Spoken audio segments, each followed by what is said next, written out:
मेरा नाम आइमसेरिन रे है। पृथ्वी की घूमने की गति और इस वर्ष के सबसे छोटे दिन का रहस्य।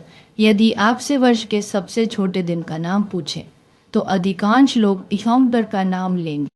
यह एक ऐसा सवाल है जिसे सुनकर हम सोचते हैं कि हम सब कुछ जानते हैं, लेकिन आश्चर्यजनक रूप से सही उत्तर दिसंबर नहीं है, बल्कि आओ जुलाई डिशुडॉय अर्थात अगस्त हो सकता है। कम से कम 2 जुलाई या संभवतः। इस पहेली को सुलझाने के लिए हमें पहले यह परिभाषित करना होगा कि दिन से क्या तात्पर्य है। यदि इसे सूर्योदय और सूर्यास्त के बीच के समय के रूप में लिया जाए तो 23 दिसंबर सही उत्तर होगा। लेकिन यदि इसे पृथ्वी के अपने अक्ष पर एक बार घूमने के समय के रूप में लिया जाए तो यह अधिक जटिल हो जाता है, जो जुलाई और अगस्त में 3 संभावित तिथियों की ओर ले जाता। दर्शन ईशान्य से पृथ्वी की घूमने की गति तेज हुई है। यह अधिक नहीं है, लगभग ए यूशनोक्तन संजारिमा सेकंड प्रतिदिन 5 और धीरित आटोनॉट तशपक। पिछले वर्ष 8 जुलाई को यह रिकॉर्ड बना कि यह दिन अनुसूचित तौर के बाद से सबसे छोटा था, जब उपग्रहों ने पृथ्वी की रोटेशन की सटीक माप करने की क्षमता हासिल की थी।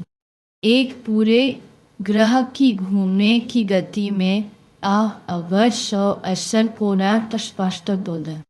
यूशनियर हजारवां सेकंड का परिवर्तन मापना कोई साधारण तकनीकी उपलब्धि नहीं है। हमें अभी तक नहीं पता है कि यह बढ़ी हुई गति क्यों हो रही है।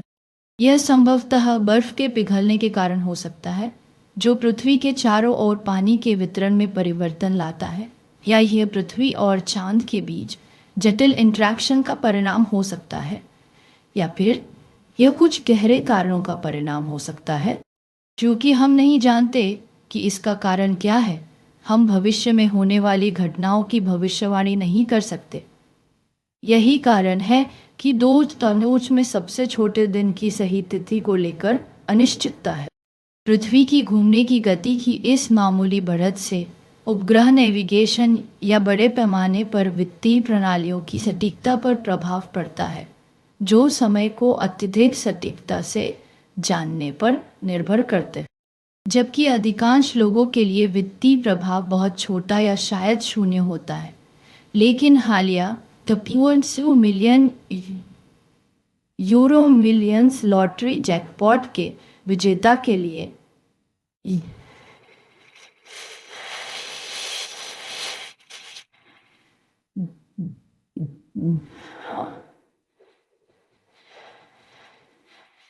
इस बढ़ी हुई घूमने की गति के स्थायी रहने का कोई संकेत नहीं है।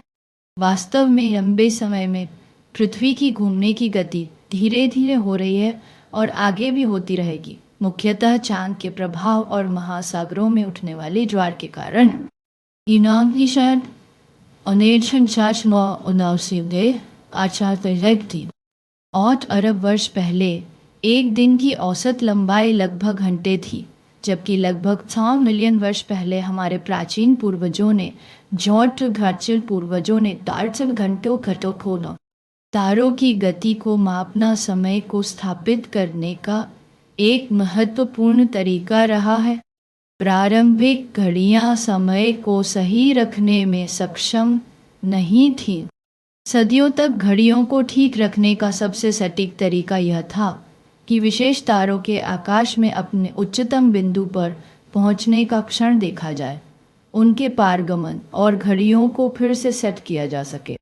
आज हमारे समय को ठीक रखने के लिए परमाणु घड़ियां हैं जो 100 मिलियन वर्षों में 1 सेकंड की सटीकता रखती है।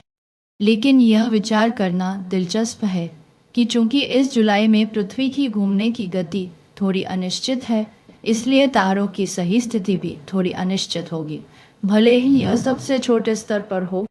इन कुछ हद तक अनिश्चित समयों में यह एक विडंबना हो सकती है जो हम पर बीत सकती है।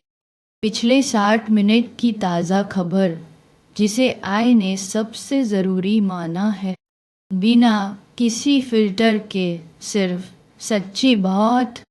ये जिंगा कायम सच्चियो और सपोर्ट कुंतर करा कुनया।